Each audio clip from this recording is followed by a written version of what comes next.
Welcome to రాబందుల రెక్కల చప్పుడు ఒక ఓటమి 100 తప్పుల సిరీస్. మనిషి పుట్టిన దగ్గర నుంచి చచ్చిపోయిన దాకా అంటూ చెప్తారు. చనిపోయిన మనిషి అంత్యక్రియలు ఒక ఘట్టంగా ఉన్నటువంటి పరిస్థితి. భారతీయ సాంప్రదాయాల్లో దానికి ఒక ప్రత్యేకమైనటువంటి నిర్దేశం ఉంది.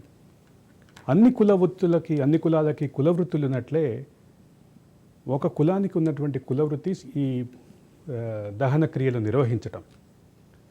దహన క్రియలు నిర్వహించే కార్యక్రమాన్ని నిర్వహించే కులం నుంచి కులవృత్తిని లాక్కొని ఒక ప్రైవేటు సంస్థకి సేవ పేరుతోటి ఇవ్వటం, తద్వారా ఒక దగ్గర మొదలుపెట్టినటువంటి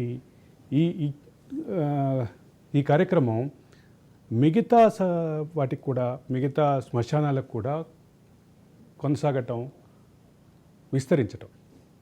ఈ అంశంలో మరింత పెద్ద వివాదం ఏంటంటే, ఈ నిర్వహణ సంస్థ కేసీఆర్ తనయుడు అండర్ ట్రైనీ ముఖ్యమంత్రిగా చెప్పినటువంటి కేటీఆర్కి సన్నిహితులుగా కావటం.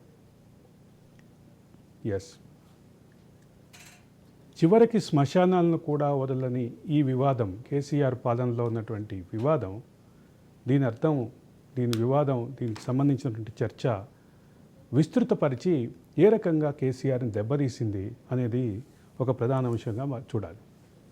అయితే ఈ అంశంపై మనతో మాట్లాడటానికి, అదే సందర్భంలో మనతో తన అభిప్రాయాన్ని, తమ బాధని చెప్పుకోవటానికి కాటికాపర్ల సంఘం జాతీయ వ్యవస్థాపక అధ్యక్షుడు ఎత్తెప్పు కేశవులు మన తోటి స్టూడియో ఉన్నారు. కేశవులు గారు, స్వాగతం.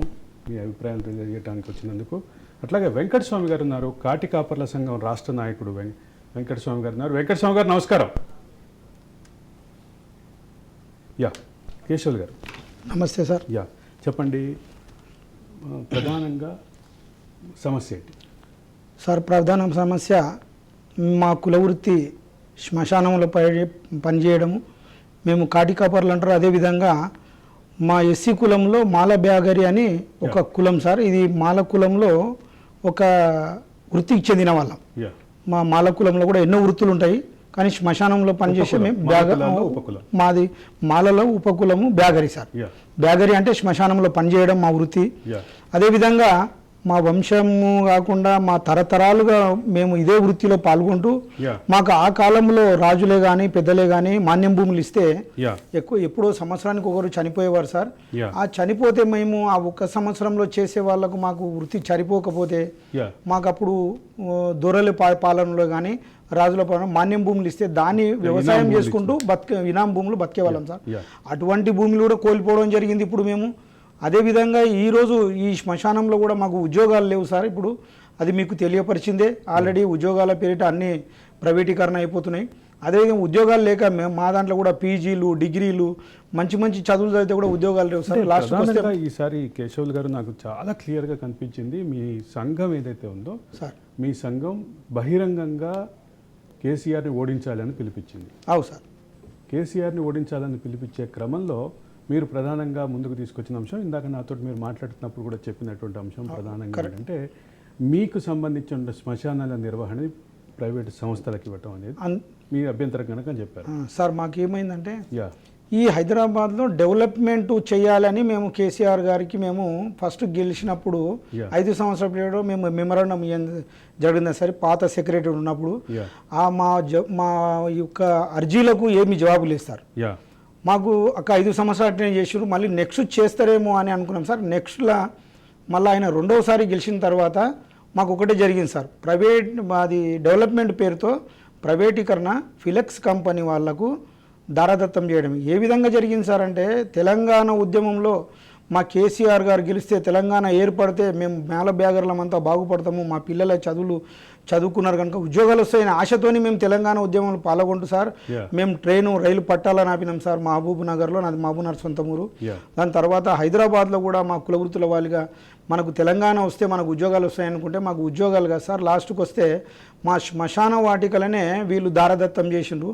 అది కూడా ఆంధ్ర వాళ్లకు బలం ఇచ్చుకుంటూ వాళ్ళకు డబ్బులు సాయం చేసిన ఫిలెక్స్ కంపెనీ వాళ్లకు సమైక్య ఆంధ్ర ఉద్యమానికి ఇచ్చేసిన ఫిలెక్స్ కంపెనీ వాళ్లకు వీళ్ళు మన కేటీఆర్ గారికి ఆయన దోస్తంట మేము ఉద్యమంలో పాల్గొన్న వాళ్ళను మమ్మల్ని కిందికి అనగదొక్కేసి మమ్మల్ని రోడ్డున పడేసి మా పుట్టను కొట్టి వాళ్ళకి వీళ్ళు దారాదత్తం చేసి 99 సంవత్సరాలు కాంట్రాక్ట్ ఇచ్చినండి సార్. మేము ఆ రోజు మేము చెప్తాం సార్. ఎట్లా అంటే ఒకసారి మీ వెంకటస్వామి గారి దగ్గరికి వెళ్దాం. వెంకటస్వామి గారు నమస్కారం. నమస్కారం సార్. చెప్పండి వెంకటస్వామి గారు, మీ సమస్య ఏంటి? కేసీఆర్ని ఓడించాలన్న కసి ఎందుకు కనిపించింది మీలో ఇంతగా? కేసీఆర్ గారిని ఓడించాలనే కసి మాకు కేవలం ఒక 5.5 సంవత్సరాల ముందు నుండే ఉన్నదండి. ఎట్లా అంటే ఇప్పుడు మేము ఒక పాయింట్ తీసుకెళ్ళి కేసీఆర్ గారి ముందర పెట్టినప్పుడు సానుకూలంగా స్పందించకుండా మా బతుకులేంది, మా భవిష్యత్తు ఏంది, మేము మాల బ్యాగర్లము, మేము సుమారు గ్రేటర్ హైదరాబాద్లో 3.5 లక్షల పైచిలు కుటుంబాలే మాకు బతుకుతున్నాయి. ఏ గవర్నమెంట్లో చేయని పని తెలంగాణ వచ్చిన తర్వాత చేస్తుందని మేము ఆశించి మేము మీకు అన్ని విధాలుగా సపోర్ట్ చేసి తెలంగాణ ఉద్యమంలో పాల్గొంటూ కష్ట నష్టాలకు ఓర్చి మాకు ఎలాంటి ఆర్థిక సాయం చేయనీయకపోగా మళ్ళీ మాకు ప్రైవేటీకరణ చేస్తున్నామని మమ్మల్ని పిలిచి కూర్చోబెట్టి మాట్లాడితే అదొక విధంగా ఉండేది. కానీ ఆయన ఇష్టానుసారంగా అభివృద్ధి పేరుతోని మొత్తం బ్లాక్ మనీ మొత్తం వైట్ చేసుకోవడానికి కేసీఆర్ అండ్ ఫ్యామిలీ ఈ విధంగా కార్యాచరణ రచించిందేమో అని ఒక అనుమానంతో మా కుటుంబ సభ్యులు బ్యాగర్ సంఘాల వాళ్ళను మేమందరం సంప్రదించిన తర్వాత లేదు, ఇది కేసీఆర్ గవర్నమెంట్లో మనకు ఎలాంటి న్యాయం జరగది, ఉన్న శ్మశానాలన్నీ ప్రైవేటీకరణ చేసుకుంటూ పోతున్నాడు, మెయిన్ దగ్గర ఏదైతే అధిక రాబడి వస్తుందో అక్కడ ప్రైవేటీకరణ పేరుతోని దందా చేయడం, వ్యాపారం చేయడం, ఇది కరెక్ట్ కాదు అని చెప్పి మున్సిపల్ కమిషనర్ నుండి పిఎస్ పోలీస్ స్టేషన్ల వరకు మేము ఎక్కని గవర్నమెంట్ ఆఫీస్ లేదు, కాళ్లకు చెప్పులు కూడా అడిగిపోయినాయి మాకు. ఇక మాకు విసికి వేసారిపోయి ఈ గవర్నమెంట్లో మనకు ఎలాంటి న్యాయం జరగదు కాబట్టి మనము కాంగ్రెస్ వెంబడి ఉందామని చెప్పేసి మేము కాంగ్రెస్కు మేము అండగా నిలబడ్డాం సార్. అయితే అదే సందర్భంలో ప్రధానంగా మీ అభ్యంతరం ఏంటి?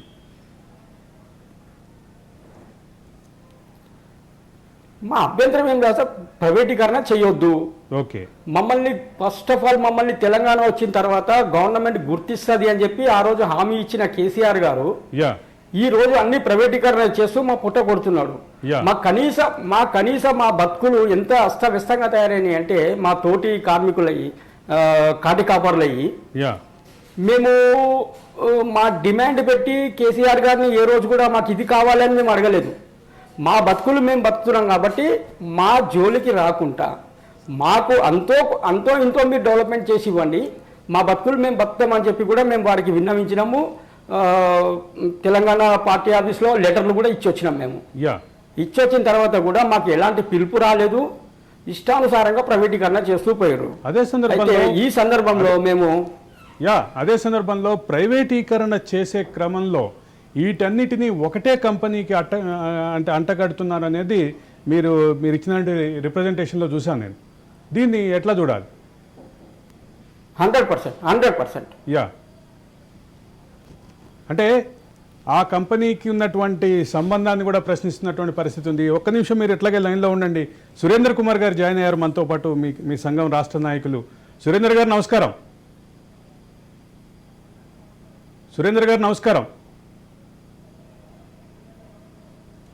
సురేంద్ర గారు నా మాట వినిపిస్తోందా? సురేంద్ర గారి ఫోన్ మ్యూట్లో ఉన్నట్టుంది. వెంకటస్వామి గారు, అంటే కేసీఆర్ మాకు ఎప్పుడు నమ్మకం ఏర్పడింది అంటే చెప్పండి. ఇప్పుడు మేము ఒక పార్టీని నమ్మి ఒక ఉద్యమం చేసి ఇది మనది, మన తెలంగాణ, మన ఉద్యమం అని చెప్పి మేము పాల్గొని కొన్ని లక్షల అప్పులు చేసుకొని మేము ఖర్చులకు డబ్బులు వాడుకున్నాం సార్. మేము అవి ఇంట్రెస్ట్లు కట్టుకుంటూ పోతూనే ఉన్నాం, ఇంకా కూడా కోలుకోలేకపోయినాం మేము. అయితే రేవంత్ రెడ్డి గారు ఎంపీగా ఉన్నప్పుడు మేము తనని కలవడం జరిగింది. కలిసి మా సమస్యలపై మేము ఒక మెమోరాండం ఇచ్చినాం తనకు, మా సంఘం పేరు మీద. ఆయన సానుకూలంగా స్పందించి మా ప్రభుత్వం వచ్చిన వెంటనే అంటే వెంటనే కాదు, కొంచెం టైం తీసుకొని మా ప్రభుత్వం వచ్చిన తర్వాత మీకు ఏ విధంగా మీకు మేము ఆదుకోగలమో అన్ని విధాలుగా ఆదుకుంటామని చెప్పి మాకు ఒక భరోసా కల్పించారు సార్ మాకు. యా, అంటే ప్రధానంగా మీ మీ మీ అంటే మీ అభ్యంతరం మీరు చేస్తున్నటువంటి విజ్ఞప్తి నాకు అర్థమైంది. కానీ ఇక్కడ ప్రధానమైనటువంటి సమస్య ఏంటంటే కేసీఆర్ మీద ఇంత కోపం రావడానికి కారణం ఏంటి? మొత్తం లక్షలాదిగా ఉన్న మీరంతా ఒక పక్షానికి నిలబడి మీ సంఘం జాతీయ అధ్యక్షుడు కానీ మీరు కానీ మీరందరూ ఏకపక్షంగా పూర్తిగా టీఆర్ఎస్ని ఓడించాలని అంత కట్టుగట్టిగా పనిచేయడానికి కారణం ఏంటి? సార్ ఆ కారణాలు చాలా ఉన్నాయి సార్, అనేక కారణాలు ఉన్నాయి, ఒకటి కాదు. ఇప్పుడు ఇప్పుడు ఇప్పుడు 10 సమస్యలు తీసుకొని వెళ్ళిన తర్వాత ఒక నాయకుని దగ్గరికి 10 సమస్యలు తీసుకొని వెళ్ళిన తర్వాత దాంట్లో 1, 2 అన్న తీరిస్తే మనకు గవర్నమెంట్ మీద మనకు ఒక అభిప్రాయం అనేది, సదుద్దేశం అనేది వస్తుంది. ఇప్పుడు ఏ ఒక్కటి కూడా మాకు తీర్చకుండా మమ్మల్ని ఎంత హీనంగా చూసిందంటే ఈ కేసీఆర్ గారు బాబాసాహెబ్ అంబేద్కర్ వర్ధంతికి కానీ జయంతికి కానీ ఏ రోజు కూడా ఆయన పూలమాల వేసి వర్ధంతి తెలపడము, లేదంటే ఇంత అన్నదానానికి ఏదైనా చేయడము, ఇలాంటివి ఏమీ చేయలేదు సార్. ఆయన మా కులం మీద ఆయనకు ఎలాంటి సదుద్దేశం లేదనే ఒక భావనకు వచ్చిన తర్వాత మేము ఈ స్టెప్ తీసుకోవడం జరిగింది. ఇది కూడా మేము ఎప్పుడు అంటే అనేక కష్ట నష్టాలకు ఓర్చుకున్నాం. మేము ఓర్చుకొని అనరాని మాటలు పడ్డాం. మేము పడని మాటలు కూడా మేము పడ్డాము. అన్పార్లమెంట్ వర్డ్స్ వాడతారు సార్ వాళ్ళు, అన్పార్లమెంట్ లాంగ్వేజ్ వాళ్ళది. కేసీఆర్ అండ్ ఫ్యామిలీ వాళ్ళది అన్పార్లమెంట్ లాంగ్వేజ్ వాళ్ళది. అది మేము భరించలేకపోయినాం. మేము మనకు చేయుతనివ్వకపోగా మనల్ని అణగదొక్కుతున్నాడు.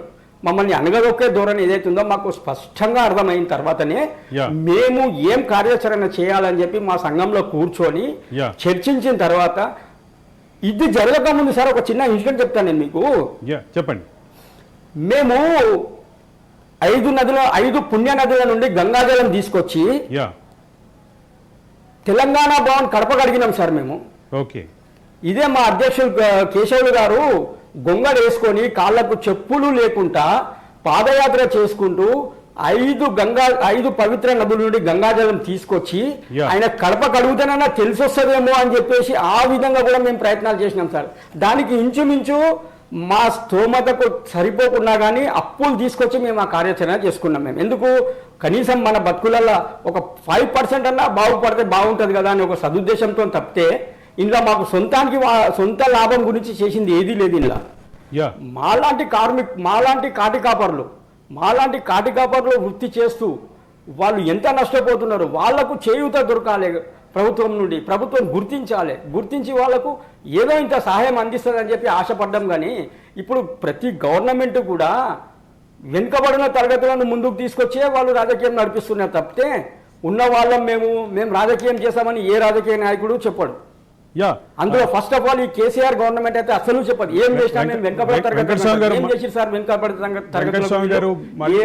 మళ్ళీ వస్తాను మీ దగ్గరికి. కేశవులు గారు, ప్రధానంగా ప్రతి ఊర్లోనూ మహాప్రస్థానం అంటే శ్మశానాలు కట్టాం. ప్రతి ఊళ్ళోనూ అన్ని వసతులతోటి శ్మశానాలు కట్టాం. లేదండి అన్నదాన్ని అది కాదు. ప్రతి ఊళ్ళో మహాప్రస్థానాలు కట్టలేదండి. ప్రతి ఊళ్ళోనూ శ్మశానం కట్టాం. ప్రతి ఊళ్ళోనూ శ్మశానాలు ఏర్పాటు చేశాం. దాదాపుగా ప్రతి ఊర్లోనూ ఏర్పాటు చేశామని ఎన్నికల సందర్భంగా కేసీఆర్ చేసినటువంటి రాజకీయ ప్రసంగం నాకు ఇంకా గుర్తుంది. సార్ ఈ విషయం పైన ఇది చాలా పెద్ద స్కామ్ సార్. దీని మీద ఇది చాలా పెద్ద స్కామ్. దీని మీద వాళ్ళు చేసింది ఏంది సార్? వాళ్ళు ఎక్కడో రోడ్ మీద గేట్ ఉన్నది, ఆ గేట్ దగ్గర ఇటు ఒక 10 ఫీట్లు అటు ఒక 10 ఫీట్లు కాంపౌండ్ వాళ్ళు పెట్టి దానికి ఒక గేట్ ఎక్కిచ్చి దానికి చున్నం జాజు కొట్టి ఆ స్కామ్లలో అనేక డబ్బులు తెలంగాణ డబ్బులను వృధా చేసిరు వాళ్ళు. మొత్తం లోపల పోయి చూస్తే మళ్ళీ యథావిధంగా ఉంటుంది సార్. లోపల ఎలాంటి ఒక మొక్క ఉండదు, ఒకటి ఏది ఉండదు, ఒక రోడ్ ఉండదు, ఏది ఉండదు. ఏ విలేజ్ పోదామన్నా కానీ నేను వస్తాను మీ వెంబడి, ఓన్లీ రోడ్కు మాత్రమే కనబడుతుంది మీకు.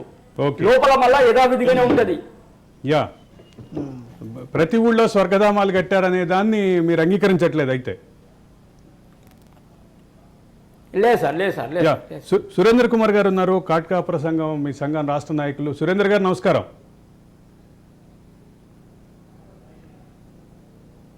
సురేంద్ర గారు మీ వాయిస్ మ్యూట్లో ఉన్నట్టుంది. మీ వాయిస్ మ్యూట్లో ఉంది, ఒకసారి చూడండి. మీ ఫోన్ వాయిస్ మ్యూట్లో ఉంది. హలో సురేంద్ర సార్, గారు, ఇప్పుడు వస్తుందా? ఇప్పుడు వినిపిస్తుంది. నమస్కారం సార్, రాజనీష్కి. నమస్కారం. ఒకవైపు కేసీఆర్ ప్రతి ఊళ్ళోనూ స్వర్గధామాలు కట్టానని చెప్తుంటే, మీరేమో ఇక్కడ ఉన్నటువంటి మీ హక్కులు ఉన్నటువంటి శ్మశానాలని ప్రైవేట్ సంస్థలకు ఇచ్చారంటున్నారు. ఈ రెండింటి మధ్య ఉన్నటువంటి వ్యత్యాసం ఏంటి? క్లియర్గా ఏంటి? క్లారిటీ చెప్పండి. ఒక క్లియర్ గా చెప్పాలంటే, ఈ శ్మశాన వాటికలు వైకుంఠధామం కట్టారు కదా, ఎవరు డబ్బులతో కట్టారు? అది రాష్ట్ర ఇదేమంటారు, సెంట్రల్ గవర్నమెంట్ ఏమో వాళ్ళ స్కీమ్ అంటారు. ఇది ఈయన డబ్బులు అంటారు. అసలు ఎవరి డబ్బులు? అది ఎవరి డబ్బులతో కట్టారు? అది ఓకే ఓకే అది నాకు కావాలి. ఎందుకంటే వాళ్ళు మోడీ గారు ఏమన్నారంటే, ప్రతి గ్రామంలో శ్మశాన వాటికలు కట్టిస్తున్నాం అని చెప్పారు. అంటే కేంద్ర ప్రభుత్వ నిధులతో రాష్ట్ర ప్రభుత్వం కట్టించి రాష్ట్ర ప్రభుత్వం క్లెయిమ్ చేసుకుంటుంది అనేది మీ విమర్శ? అవునవును, రైట్. అదే సార్, ఇది వాళ్ళ నిధులతోనే వీళ్ళు కట్టించి వాళ్ళు అప్పగించాక వేరే గ్రామ సర్పంచులు ఏం చేస్తున్నారంటే వేరే కులస్తులకి ఇస్తున్నారు. ఓకే, దీన్ని మేము ఖండిస్తున్నాం. మేము తరతరాల నుంచి చేస్తున్నది ఈ వృత్తిని. ఓకే, మేమే చేయాలి, మేమే ఉండాలి, ఇది మాకే మాకే ఈ గేట్ తాళం చేయలు, మాకే అధికారం ఉండాలి అని నేను చెప్తున్నాను. ఓకే. అదే సందర్భంలో ఆయన కట్ అయినట్టున్నారు. సురేంద్ర గారు, అదే సందర్భంలో ఒక ప్రధానమైనటువంటి విమర్శ మీ సంఘం, మీ ఇప్పటిదాకా మాట్లాడిన వాళ్ళు ఇద్దరు చెప్పింది, తెలంగాణ ఉద్యమం సమయంలో మేము తెలంగాణ ఉద్యమంలో ఉన్నాం, తెలంగాణ ఉద్యమాన్ని నీరుగార్చడానికి ప్రయత్నించినటువంటి ఫినిక్స్ కంపెనీకి పెద్దపీట వేస్తున్నారు, ఫినిక్స్ కంపెనీకి మొత్తం హైదరాబాద్లో ఉన్నటువంటి శ్మశాలను అన్ని ఇచ్చేస్తున్నారు అనేది విమర్శ. దీన్ని మీరు ఎట్లా చూస్తారు? అవును, ఎట్లా చూస్తారు? మేము ఎట్లా చూసామంటే, వాళ్ళని అడ్డుకోవాలనుకుంటున్నాము. ధర్నాలు చేసి ఆయనని వాళ్ళ ఏదైతే అగ్రిమెంట్ ఉందో, 99 సంవత్సరాల అగ్రిమెంట్ ఉందో వాళ్ళు ఖండించి మాకే కావాలని చెప్తున్నాము. ఎందుకంటే ఈ వృత్తి ఎవరు చేస్తారు సార్? ఇది బ్యాగరోలో చేస్తారు, వేరే ఇతర కులాలకి ఇది అవసరమే లేదు. బ్రాహ్మణులకు వాళ్ళకు ఉన్నాయి, అన్ని కులాలకి అన్ని రంగాలకు వాళ్ళకే ఉన్నాయి. వాళ్ళకు ప్రోత్సహించినట్టు మాకేం లేదు. గొర్రెలు ఇచ్చారు, సాకులకి సంథింగ్ ఏదో ఇచ్చారు. ఇవన్నీ తీసుకుంటా మా దానికి రావడానికి మాకేమి ఇవ్వకుండా మాకు ప్రైవేటీకరణ వాళ్ళ చేతిలో చేసేటట్టు చేశారు సార్. ప్రైవేట్ వాళ్ళ మీద వాళ్ళ దగ్గర. మళ్ళీ వస్తాను మీ దగ్గరికి. కేశవులు గారు చెప్పండి, అంటే ఈ వివాదంలో ఆ కంపెనీకి ఇవ్వటం పట్ల, పలానా కంపెనీకి ఇవ్వటం పట్ల అభ్యంతరమా, లేదా మొత్తం ప్రైవేటైజేషన్ వ్యతిరేకిస్తున్నారా? అసలు ఈ కంపెనీ పాత్ర ఏంటి, ఎక్కడ ఉండబోతోంది సార్? ఇది అదొక ఈ పాత్ర అంటే కేటీఆర్ గారికి ఫ్రెండ్ అని ఫ్లెక్స్ కంపెనీలు వీళ్ళు 2వ ఎలక్షన్ల ఉద్యమంలోనేమో వాళ్ళకి ఎగనిస్ట్ చేసి వాళ్ళకి డబ్బులు ఇచ్చి ఉద్యమాన్ని చేయించారు. అదేవిధంగా కేటీఆర్ గారికి ఫ్రెండ్ అని చెప్పి మళ్ళీ 2వ ఎలక్షన్ల వీళ్ళకు దగ్గర అయిన తర్వాత ఫిలెక్స్ కాంట్రాక్ట్ బేస్ కింద ఇవి డెవలప్మెంట్ చేస్తామని చెప్పి ఆ డెవలప్మెంట్తోని వీళ్ళు ఈయన లబ్ధి పొందడము, ఫిలెక్స్ ఆయన ప్రతి బొందలగడ్డ పేరుతో ఏముందంటే ఆయన మేము ప్రజాసేవ చేస్తున్నాము, పబ్లిక్కు మేము ఫ్రీ ఇస్తున్నాం అంటున్నాం సార్. ఫ్రీ లేదు. యాక్చువల్గా మీరు ఒక్కసారి పోయి అడగండి సార్, ఏమి లేకుండా మీరు ఒక మామూలు మనిషికి పోయి ఆ మహాప్రస్థానము దర్గాలు అడగండి సార్, 10,000 కంటే తక్కువ తీసుకోరు. ఆయన ఏం చెప్తాడు, ఫిలెక్స్ కంపెనీ నేను ఫ్రీ చేస్తున్నా అంటాడు. అంటే వీళ్ళంతా కుమ్ముకైపోయి ఈ కేటీఆర్ కానీ కేసీఆర్ కానీ కవిత కానీ వీళ్ళు వాళ్ళ దగ్గర ఫిలెక్స్ అయిపోయి ఈ హైదరాబాదు డెవలప్మెంట్ చేస్తున్నారు సార్. అదేవిధంగా ఇప్పుడు ఈ ప్రతి గ్రామానికి శ్మశానం వాటి కానీ మాది ఫస్ట్ డిమాండ్ ఉండే సార్ మా లెటర్లో. దాని తర్వాత మాకు ఒక హెల్త్ కార్డ్ అని, మాకు ఒక మాన్యం భూమి అని, ఇట్లా ఈ విధంగా మేము 9 డిమాండ్స్ అని కేసీఆర్ ముందల మేము 100 లెటర్లు పెట్టాం సార్. ఆ 100 లెటర్లకు మాకు రెస్పాన్స్ లేదు. మేము ఇప్పుడు మా వెంకటస్వామి గారు చెప్పారన్నట్లు నేను కృష్ణా నది, గోదావరి, తుంగభద్ర, ఇక్కడ కృష్ణా బిచ్పల్లికి వెళ్ళి ఇక్కడ తుంగభద్ర నదికి వెళ్ళి 5 నదులు కలుస్తాయి సార్. ఇక్కడికి వెళ్ళి మేము నదిలో నీళ్లు తెచ్చి ఆ విధంగా నా కడప గడిపితే మాకు ఛాయిస్ ఇస్తాడేమనుకుంటే మమ్మల్ని పలకరించే నాదుడు లేడు. మమ్మల్ని మేము అదేవిధంగా సార్ నేను ఈ సురేందర్ అనే అబ్బాయి ఇద్దరం కలిసి మన హరీశ్వరరావు దగ్గర ఇంటికి వెళ్ళాం సార్, మినిస్టర్ కోటారు. మేము అక్కడ పోతే మాట్లాడకుండా దొబ్బేశాడు సార్ మమ్మల్ని. ఆ రోజు మాకు చాలా మనసు బాధ అయింది. బాధ అయిన తర్వాత వీళ్ళు మాట్లాడలేదు కదా అని చెప్పి కేటీఆర్ గారికి ఎన్నో రిక్వెస్ట్లు పెట్టినాం. కేసీఆర్ సార్కు మేము ఎన్నో వాళ్ళ ఛాంబర్లో పోయి లెటర్ పెట్టినాం సార్. దీనికి రెస్పాన్స్ లేదు అని మేము అనుకున్నాము. మా బ్యాగర్ల మీద దళితులు అనే భావన ఆయనకు వచ్చిందేమో. ఇప్పుడు మా వెంకటస్వామి చెప్పినట్లు ఆయన ఏనాడు మా అంబేద్కర్కు దండ వేయలేదు, ఏనాడు అంబేద్కర్కు ఒక జన్మదినం చేయలేదు, ఆయనకు ఏది చేయకుండా ఉండి దాని తర్వాత ఆయన అంబేద్కర్నే ఆ విధంగా చూసినప్పుడు మేము ఎంత సార్ లెక్క.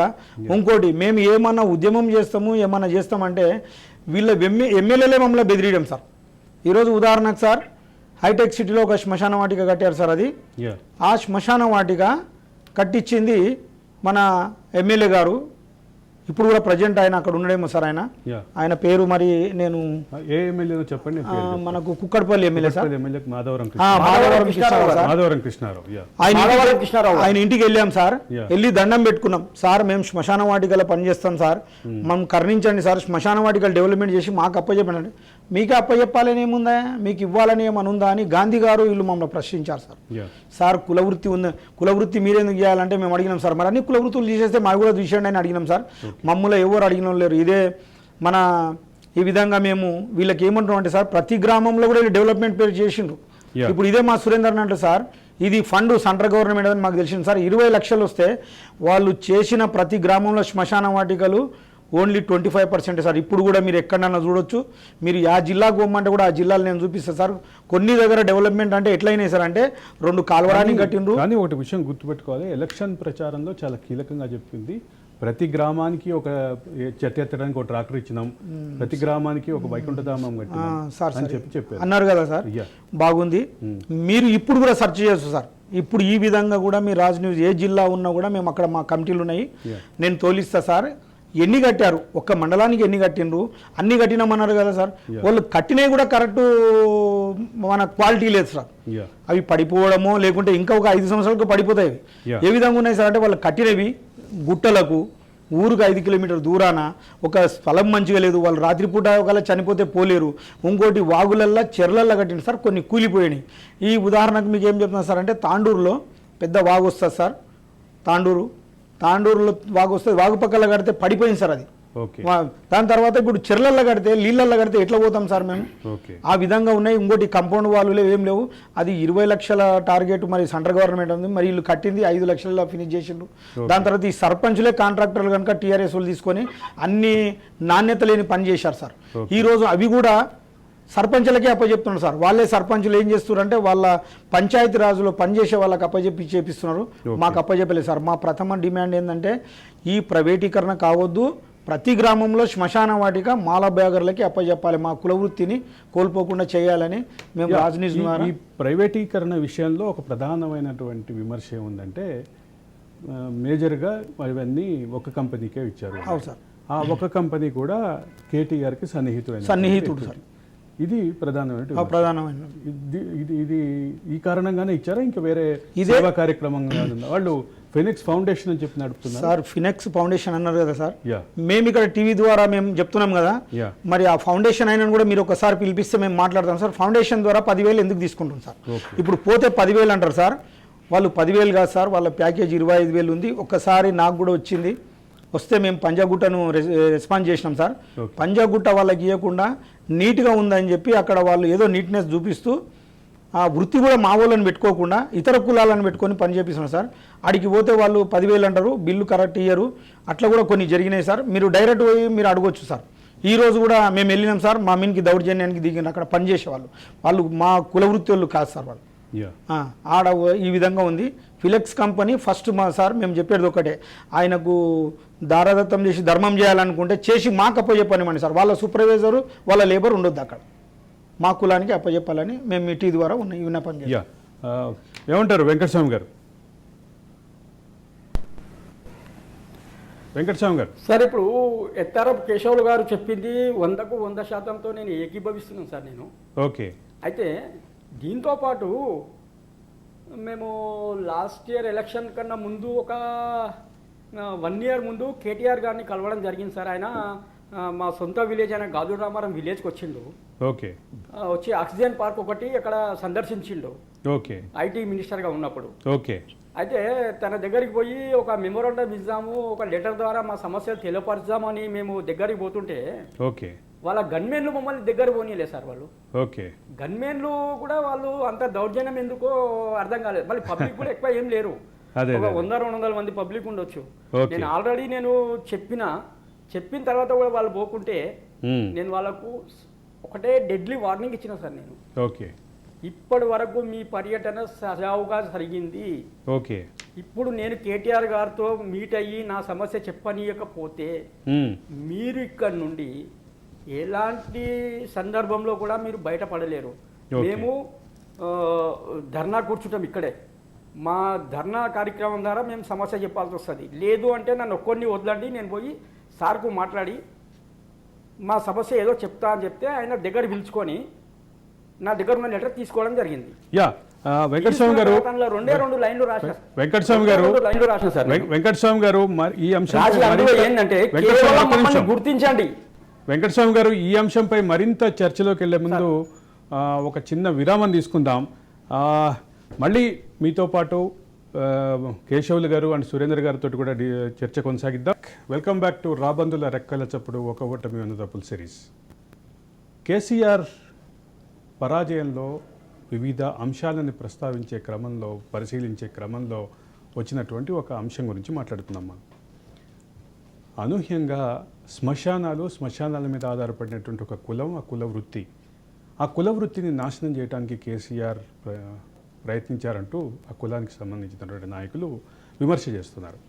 మరోపక్క తమ కుల వృత్తిని వేరే వాళ్ళకి, ప్రైవేట్ సంస్థలకి అంటగట్టారని, ఆ ప్రైవేటు సంస్థలు గతంలో తెలంగాణ ఉద్యమ సమయంలో తెలంగాణకు వ్యతిరేకంగా పనిచేసినాయి అని చెప్తూ తాము తెలంగాణ ఉద్యమంలో అగ్రభాగాన్ని నిలబడ్డామని చెప్తున్నారు. అదే సందర్భంలో తెలంగాణ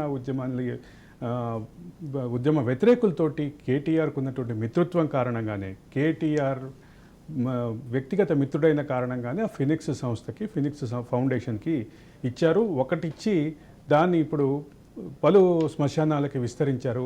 మొత్తం రాష్ట్ర వ్యాప్తంగా ఉన్నటువంటి అన్ని శ్మశానాలని కూడా విస్తరించే ఆలోచనలో ఉండగా ప్రభుత్వం కూలిపోయింది అనేది, ప్రభుత్వం ఓడిపోయింది అనేది వాళ్ళు ఇప్పుడు ఈ సంఘం వాళ్ళు చేసినటువంటి వాదన.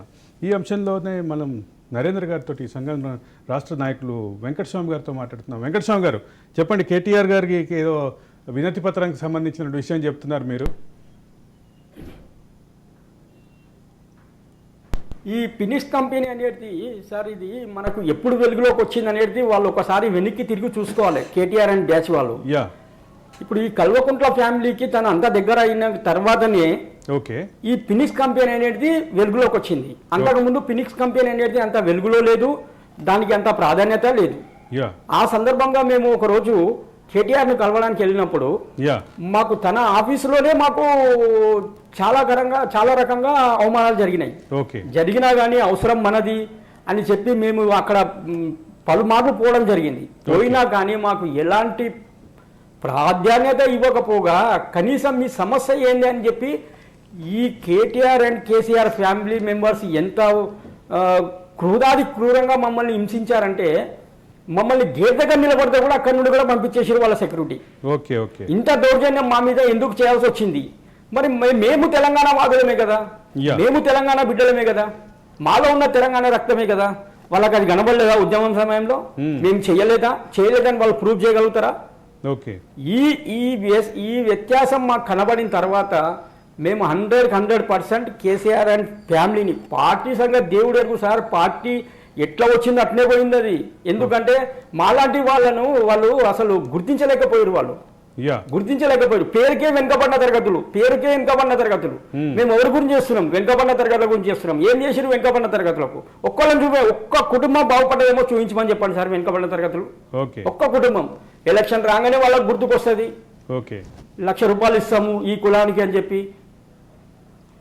మరి అలాంటి కులంలోనే మేము ఉన్నాం కదా, మమ్మల్ని కూడా గుర్తించండి. మేము మంగళూరులోకి అన్యాయం జరిగినప్పుడు మేము మంగళూరుల ద్వారా మేము టెంట్లో కూర్చొని మేము నిరసన తెలిపినాం. నిరసన తెలిపిన తర్వాత వాళ్ళు మాకు అప్రిషియేట్ చేసిరు. వాళ్ళు మీకేమైనా సమస్యలు ఉంటే మేము కూడా వస్తాము, మేము కూడా మీకు సహకరిస్తామని చెప్పారు. అలాగే అనేక కులాల వాళ్ళు ధర్నాలు చేసిరు. ఇప్పుడు మా వంతుకు వచ్చింది అదే ధర్నా. తెలంగాణనే కాదు, భారతదేశంలో అధిక సంఖ్యగా ఉన్నటువంటి ఎస్సీ మాల బ్యాగర్లను వీళ్ళు అనగదొక్కే ప్రయత్నం చేసి ఈ ఫినిక్స్ కంపెనీకి ఇవ్వడంలో మతలబ్ ఏంటి అనేది మేము ఆలోచన చేసే మాకు వచ్చినది ఏంటంటే, వీళ్ళు మొత్తము ఒకటే, వీళ్ళు మొత్తం ఒకటే చేస్తున్న వ్యాపారం ఇది, శవాల మీద వ్యాపారం చేసిర్రు ఓకే అనేది మాకు రూఢి అయింది. ఓకే కేశవులు గారు, అంటే ఒక పక్క ఫీనిక్స్ కంపెనీకి ఇచ్చారు, మరోపక్క ఫీనిక్స్ కంపెనీ అయినా ఎవరో ఒకరిని హైర్ చేసుకోవాల్సిందే కదా, మిమ్మల్ని మీకే ఆ కార్యక్రమాన్ని అప్పగించట్లేదా? మేము అదే అడిగినాం సార్. ఫిలెక్స్ కంపెనీ వాళ్ళు డోనర్గా ఉన్నారు కనుక ఆ ఫిలెక్స్ కంపెనీ వాళ్ళు డెవలప్మెంట్ చేసి ఏ శ్మశాన వాటికల మా వాళ్ళు ఉన్నారో మాకే చెప్పండి అని చెప్పినాం. కానీ వాళ్ళు డెవలప్మెంట్ చేస్తూ వాళ్ళకు ఒక సూపర్వైజరు, ఒక 20 మంది లేబర్, అది మాకు క్యాస్ట్ కాకుండా ఇతర కులాలను పెట్టుకొని పనిచేస్తున్నారు. ఇప్పుడు మీరు ప్రజెంట్గా కూడా సార్ మీరు రేపు ఎల్లుండా ఎప్పుడు అంటారో 20 తారీఖు లోపల మీరు ఒక్కసారి ఫిలెక్స్ కంపెనీ ఎక్కడ పనిచేస్తుంది, పంజాగుట్టలో కానీ మన మహాప్రస్థానంలో కానీ ఒక్కసారి వెళ్ళండి సార్. ఏ క్యాస్ట్లోనే మీరు ఎంక్వైరీ చేయండి. ఆ ఎంక్వైరీ చేస్తే మేము ఈరోజు కేసీఆర్ఏ కానీ కేటీఆర్ఏ కానీ మాకు మీరు తప్పు చెప్పారు రాజ్ న్యూస్లో అంటే మేము ఈరోజు మీకు వంగబడి మేము భూమిపైన భూమికి రాస్తాం సార్. ఈరోజు మా మీద అంత వ్యతిరేకత ఎందుకు బ్యాగర్ల పైన? ఆల్రెడీ వీళ్ళ ఇప్పుడు కులాల లెక్కన వస్తే సార్, ఈ మన వీళ్ళు వెలమ దొరలకు మేము బ్యాగర్ల సత్సంబంధం దగ్గర ఉంటుంది సార్. ఇది వ్యక్తిగతంగా ఉన్న కక్ష. అది తక్కువ కులాలను దగ్గర రావద్దు, వాళ్ళ వాళ్ళు పైకి రావద్దు అనేది ఒకటి కల్వకుంట్ల ఫ్యామిలీకి మొదటి నుండి ఉన్న ఆలోచన ఇదే అనుకుంటున్నాం. దానికే వస్తున్నాం. ఆ విధంగా అదే చెప్తున్నారు కేశవులు గారు. ఆ విధంగా ఈ సంబంధం వాళ్ళకు మాకు వెలుమలకు బ్యాగర్లకు సంబంధం ఉంటుంది సార్.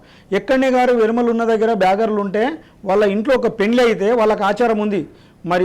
మరి గౌరవ మాజీ ముఖ్యమంత్రి గారికి తెలుసో తెలియదో నాకైతే తెలియదు, కానీ మన జూపల్లి కృష్ణారావు గారు కొల్లాపూర్ ఎమ్మెల్యే గారికి తెలుసు. ఒక విషయంలో మాట్లాడితే ఆయన కూడా మాకు ఒకసారి అన్నాడు, అయ్యా మా ఇంట్లో పెళ్లి జరిగితే మీ బ్యాగర్లకు మేము పెళ్ళో ఇంత ధర్మమో దానమో చేసిన తర్వాత పెళ్లి చేసుకుంటాము, మీకు మాకు సంబంధం.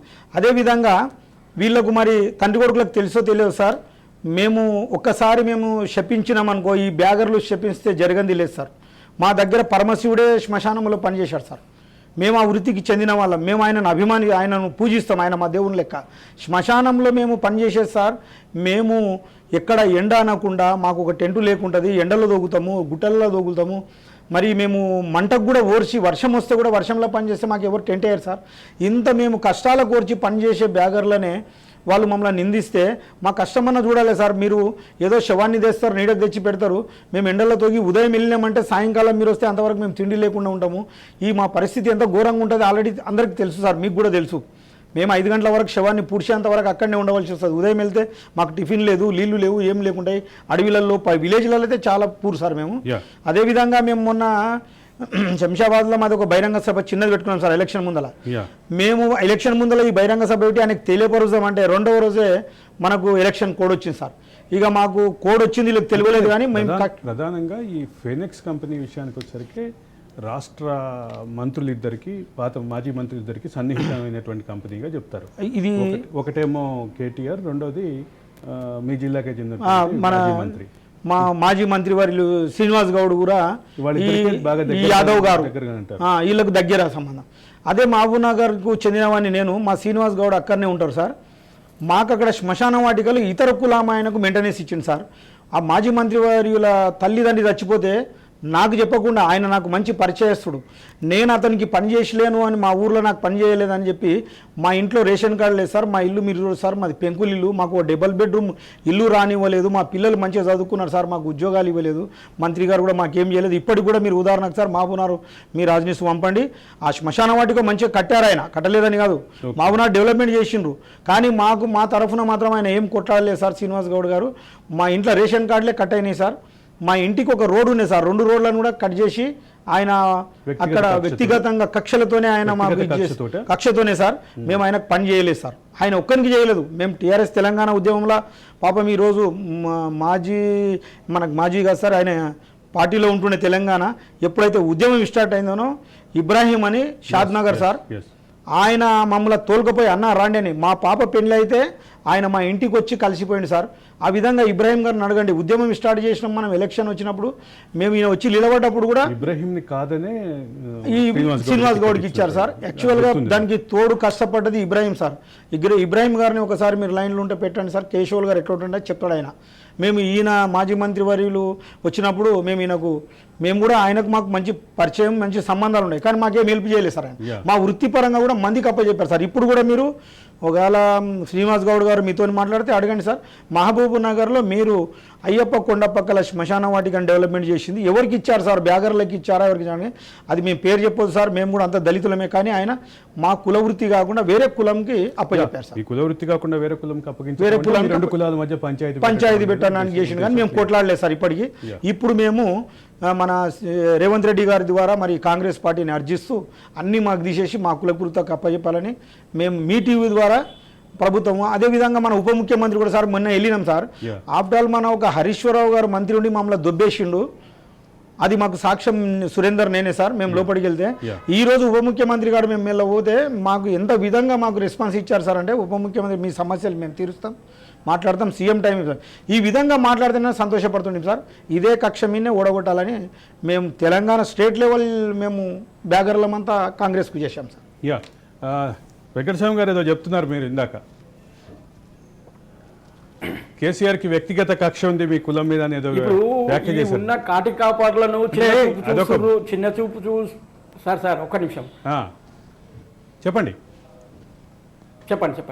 అంటే వ్యక్తిగత కక్ష ఉంది కేసీఆర్. కేశవ్ గారు ఒక వర్డ్ తీసుకొచ్చారు, ఎస్సీ కులస్తులను మాల బ్యాగర్లను చిన్న చూపు చూస్తున్నారంటే ఇది వాళ్ళ రక్తంలోనే ఉందని మాకు 100% ప్రూఫ్ అయిపోయింది సార్. ఇది కల్వకుంట్ల ఫ్యామిలీ రక్తంలోనే ఇది ఉందేమో, అందుకే మనల్ని దగ్గర రాణిస్తలేరేమో, మా సమస్యలు ఇంటలేరేమో, మాకు ఎలాంటి ఉపకారం చేస్తలేరేమో. ఉపకారం చేయకపోగా ఉన్న నోటికాడి బుక్కను కూడా లాగేసుకునే ప్రయత్నం చేసిన వాళ్ళు, లాగేసుకున్నారు కూడా వాళ్ళు. ఓకే,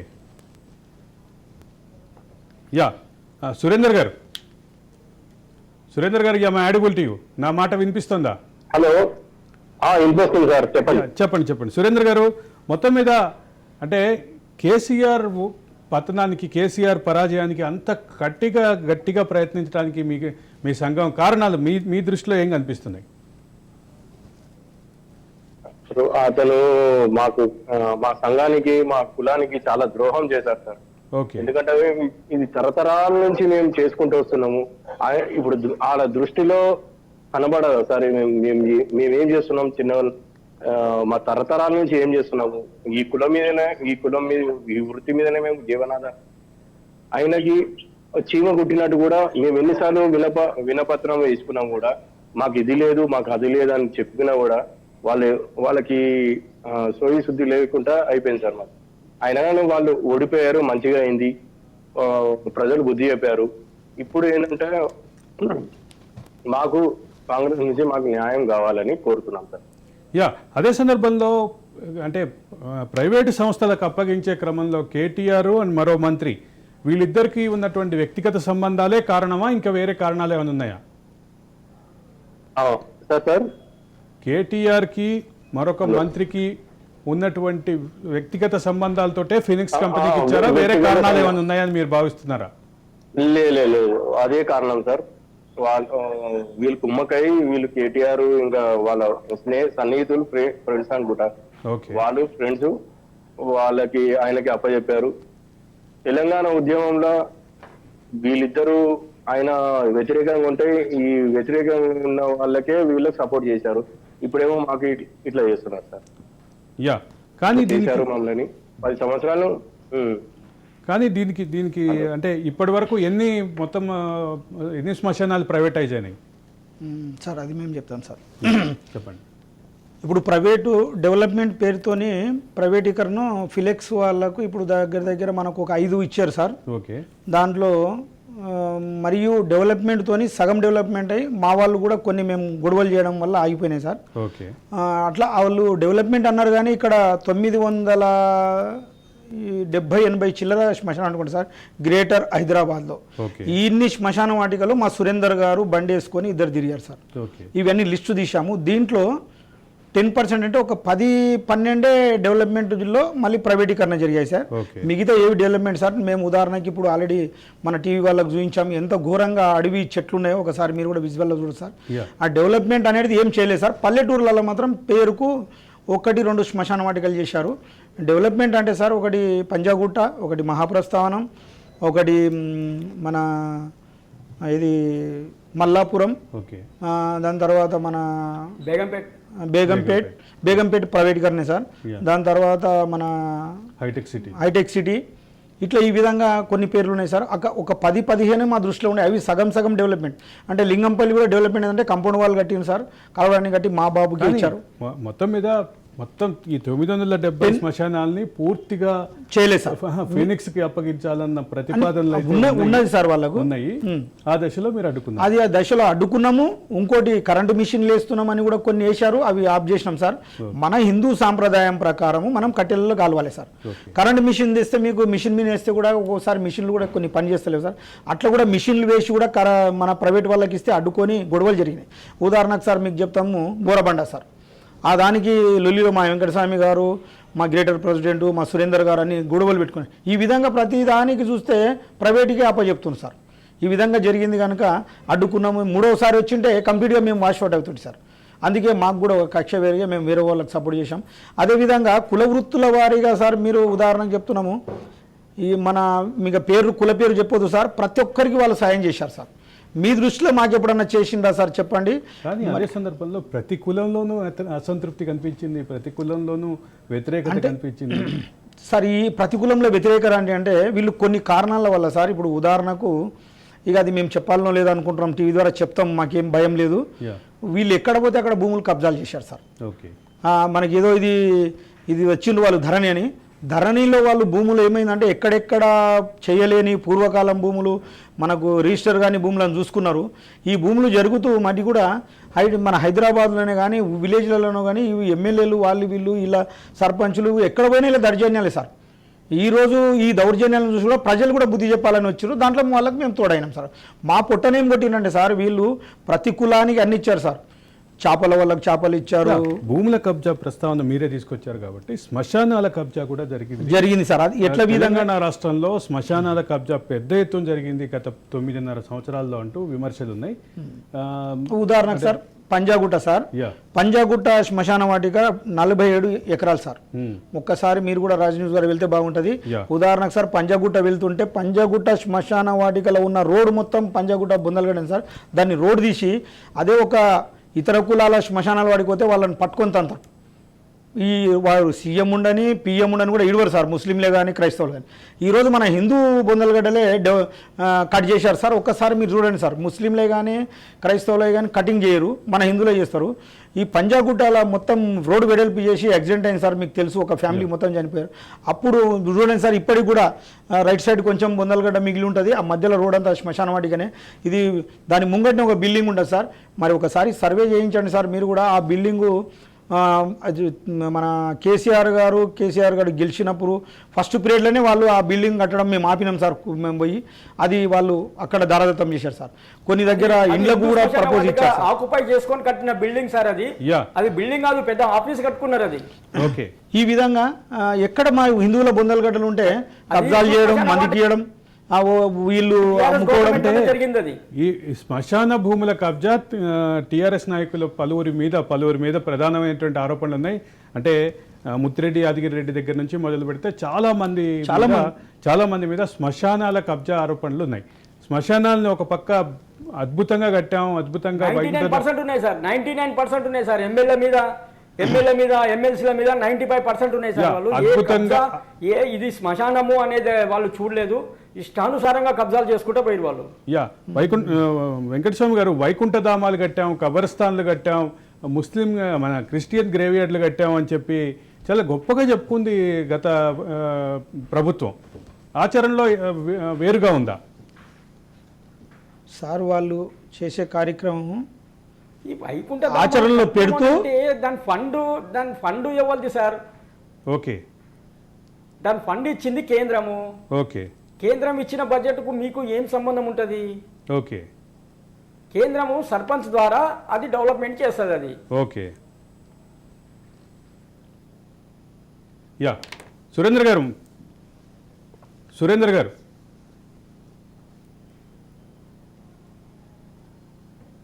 సురేంద్ర గారు యా కేశవ్ గారు అంటే ఒక పక్క ఇట్లా ఈ వివాదాలన్నీ ఉంటే మరో పక్క ఈ 970కి సంబంధించినటువంటి ప్రతిపాదనలు 970ని మొత్తాన్ని ఒకే కంపెనీకి ఇవ్వాలని ప్రతిపాదించారు. వాళ్ళ మనసులో ఏమున్నది సార్, ఫస్ట్ ఒకటైతే చేసుకుంటూ వచ్చిండ్రు. ఓకే, ఇక ఆ విధంగా మేము ఆయన దగ్గర డెవలప్మెంట్ చేస్తామని మేము ఎప్పుడైతే ప్రైవేటీకరణ మహాప్రస్థానం పోయిందో సార్, అక్కడ మా పెద్ద మనుషులు దగ్గర 30-40 మంది ఉంటారు. ఈరోజు ఇద్దరే పని చేస్తున్నారు, అక్కడ ఇద్దరు ముగ్గురు చేస్తున్నారు. ఆ విధంగా మేము ఆ నుంచి అడ్డుకోవడం జరిగింది. ఈ మిషన్లు వేస్తే మేము ధర్నాలు చేయడం జరిగింది. ఆ విధంగా అడ్డుకోవడం వల్ల వాళ్ళకు భయాందోళనతో డెవలప్మెంట్ చేసి కొన్ని మాకప్ప చెప్పారు, కొన్ని ఫిలక్స్. వాళ్ళకి ఏముందంటే కంప్లీట్గా ఈ గ్రేటర్ హైదరాబాద్లో ఈయనకు ఫిలక్స్కి ఆయనకి ఇవ్వాలని, ఎందుకంటే వీళ్ళకు మంచి సన్నిహితుడు కనుక వాళ్ళకి ఇవ్వాలని వీళ్ళ కోరిక ఉన్నది. దాంట్లోనే ప్రభుత్వం కూలిపోవడం జరిగింది. ఇప్పుడు మేము అందుకే వీళ్ళ మీద మాకు ఫిలక్స్ కంపెనీకి ఇస్తే ఇవ్వండి, వద్దనేది లేదు. డెవలప్మెంట్ చేసి మాకు అప్ప చెప్పండి సార్, మా కుల వృత్తిలో మేము బతుకుతాం కదా సార్, మా ఫ్యామిలీలు ఉన్నాయి. ఆ విధంగా వీళ్ళ మనసులో ఉంది. ఏనాడు ఏ రోజైనా సీఎం గారు మాకు అపార్ట్మెంటు, వాళ్ళ డిప్యూటీ సీఎం గారు కానీ ఈ మంత్రులు కానీ ఎవరు కలవనిచ్చే పాపాన పోలేదు సార్. మాకు కుల వృత్తి పరంగా మీకేమో ఉద్యమకారులైన మీకేమో అపాయింట్మెంట్లు లేవు, ఉద్యమ ద్రోహులైన అపార్ట్మెంట్ ఉన్నాయి, అప్పచెప్పేది ఉంది, వాళ్ళకు అపార్ట్మెంట్ ఉంది. అపార్ట్మెంట్లు ఉన్నాయి, అందలాలు కూడా ఎక్కిస్తారు సార్. 9.5 సంవత్సరాలు కూడా ఎక్కిస్తారు సార్, వాళ్ళను అందలాలు ఎక్కిస్తారు. వాళ్ళు 100 కోట్లకు ఉన్నారు వాళ్ళు. 9.5 సంవత్సరాల ఏ రోజు మాకు సీఎం కాదు సార్, కేటీఆర్ కాదు, హరీశ్వరరావు కూడా అపార్ట్మెంట్ ఇవ్వలేదు సార్. ఈరోజు మేము డిప్యూటీ సీఎం దగ్గర పోయాం సార్, 2 మెమరాండంలు ఇచ్చాము. దాని తర్వాత నెక్స్ట్ మాకు కలిసిండు సార్. మాకు ఈరోజు సంతోషం ఉంది. ఈరోజు కాంగ్రెస్ ప్రభుత్వం మాకు చేస్తుందని ఒక నమ్మకం కూడా ఉంది. అందుకే మీరు రాజ్ న్యూస్ ద్వారా మేము తెలియపరుస్తున్నాము వారికి. మరి ఇదే విధంగా మాకు ప్రైవేటీకరణ ఆపేసి మాకు హక్కులు ఏముండవో అవి ఇవ్వమని అడుగుతున్నాం సార్. మేము వేరే అడుగుతాం. ఇప్పుడు ఇన్సూరెన్స్ అంటే ఈయన కూడా ఇన్సూరెన్స్ అన్నాడు సార్. మా ఇన్సూరెన్స్ మేము ఎక్కువ ఇవ్వమంటాం. ఏ విధంగా అంటే సార్, మేము కాల్చేటప్పుడు ఆ పొగకుంటాం సార్. ఆ పొగ పీల్చి మా ఊపిరితిత్తులు ఖరాబ్ అయిపోయి మా చిన్న ఏజ్లో జీవితాలు నాశనం అయిపోతాయి సార్, బ్యాగర్లై. దాని తర్వాత తొగుతాం సార్. అది పురుగుల పడ్డ శవమా, కుళ్ళిపోయిన శవమా తెలియదు. మూట కట్టుకొని వస్తే మేము దాన సంస్కారాలు చేయాల్సి వస్తుంది సార్. ఈ వాసనకు భరించలేక ఈ రోగాలు వచ్చి అతి చిన్న వయసులో మా బ్యాగర్లు చనిపోతారు సార్. పెద్ద వయసు చావడం చాలా తక్కువ ఉంటుంది కనుక మాకు ఒక హెల్త్ కార్డు, మాకు ఒక ఇన్సూరెన్స్, అందరికీ ప్రజలకు ఇన్సూరెన్స్ చేస్తున్నామన్నారు. కేసీఆర్ గారు అన్నారు, బాగుంది. మోడీ గారు కూడా చెప్పిండ్రు. మేము ఏమంటున్నామంటే మీకంటే ఒక 10 లక్షలు ఎక్కువండి, మేము అతి చిన్న వయసులో చచ్చిపోతామని. ఈ విధంగా మేము ఇన్సూరెన్స్ గవర్నమెంట్ చేస్తూ ఇట్లా ఇవ్వాలని మా కోరిక అప్పటి నుంచి అర్జీలు ఉన్నాయి సార్. ఇప్పుడు మీ ద్వారా కూడా కాంగ్రెస్ ప్రభుత్వానికి చెప్తున్నాం సార్. అదే విధంగా అన్నారు సార్ వీళ్ళు. ఏమన్నారు ఒక మాట, ఇది సుప్రీంకోర్టు కూడా సుప్రీంకోర్టు కూడా మాకు 25 లక్షల ఇన్సూరెన్స్ అనేది మాకు శాంక్షన్ చేసింది సార్ మాకు. ఓకే, ఇది ఓన్లీ కాటి కాపర్లకే ఇది. ఓకే ఓకే, అది కూడా అమలు. అంటే ఇక్కడ ప్రధానంగా ఏంటంటే కేసీఆర్ పరాజయంలో మీ పాత్ర అయితే గణనీయంగా ఉందనే కనిపిస్తోంది. ఏమంటారు వెంకటస్వామి గారు, చివరి మాట చెప్పండి. మేము 100% చేసినాం సార్. మేమైతే సురేంద్ర గారు, మీరు మమ్మల్ని పట్టించుకున్నప్పుడు మేము ఎందుకు పట్టించుకుంటాం సార్ వాళ్ళను? సురేంద్ర గారు,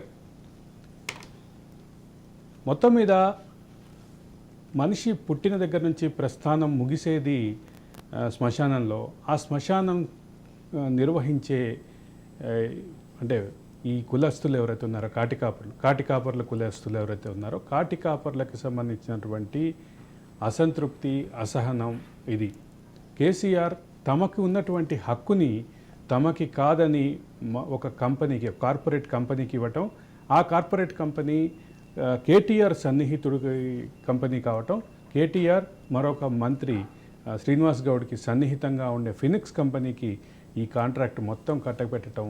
అదే సందర్భంలో హైదరాబాద్ నగరంలో ఉన్నటువంటి 970 శ్మశానాలని మొత్తాన్ని ఈ ఫినిక్స్ కంపెనీకి అప్పగించే దిశగా ప్రయత్నాలు మొదలుపెట్టడం.